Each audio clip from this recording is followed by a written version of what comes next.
And with us now, Democratic Congressman Vicente Gonzalez of Texas. His district includes part of the U.S. border, and he's a member of the Problem Solvers Caucus. Congressman, thanks for coming on. So your fellow Democrat, Senator Joe Manchin, offered this advice to President Biden today. Let's watch. I understand that the president needs to use every bit of power he has as an executive to find a way or ask for an extension.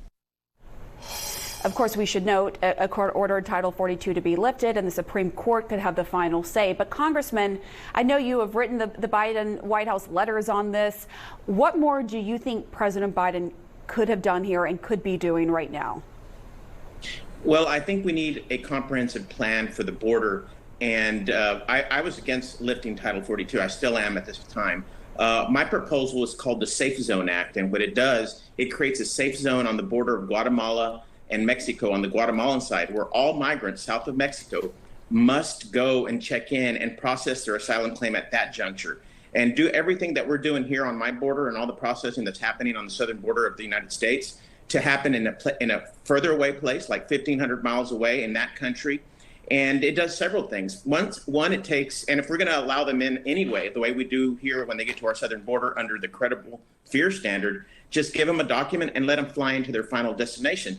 It does two things. It takes the pressure off our southern border and allows law enforcement and Border Patrol to do what they're trained and supposed to be doing.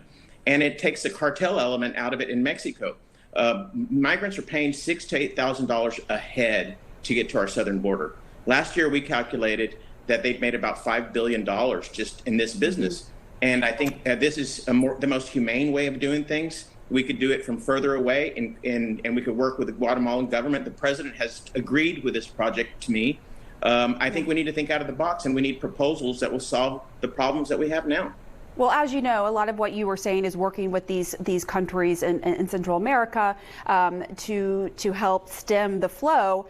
The Vice President, Kamala Harris, had been appointed by President Biden to work with Central America to try to help solve this problem. How do you think she has done? And do you think that she should be visiting the border more and that President Biden should be visiting the border more to send the signal that this is a priority for the administration? Well, it would be great for them to come down, and my Secretary Mayorkas has been down here several times, so they're getting informed. I'm talking to them regularly, but I wish they would engage this plan that I'm proposing that would be a real long-term solution and would build a permanent infrastructure 1,500 miles away from our southern border. Right now, the vast majority of migrants are coming from those three countries, from Guatemala, El Salvador, and Honduras. But in 5 or 10 years, it could be 2 or 3 different countries. And until we have some so solid... I just want to make sure, I just want to go back to the question I had asked initially about the Vice President Kamala Harris, the job you think she is doing in handling Central America and trying to stem the flow, and whether you think she should visit the border along with President Biden to send the signal it's a priority.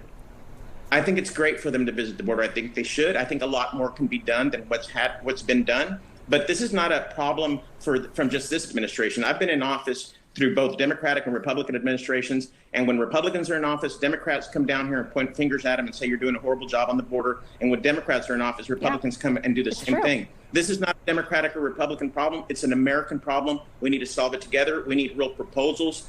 I don't want to see people coming down here for photo ops. You have a ton of members from all these red states across the country that came down this last election season that have much bigger problems in their home city, and they're here taking photos in my district saying, hey, the sky is falling. Instead, come down here and say, we have a proposal, we have a solution, we have a plan, and I haven't seen that from anyone.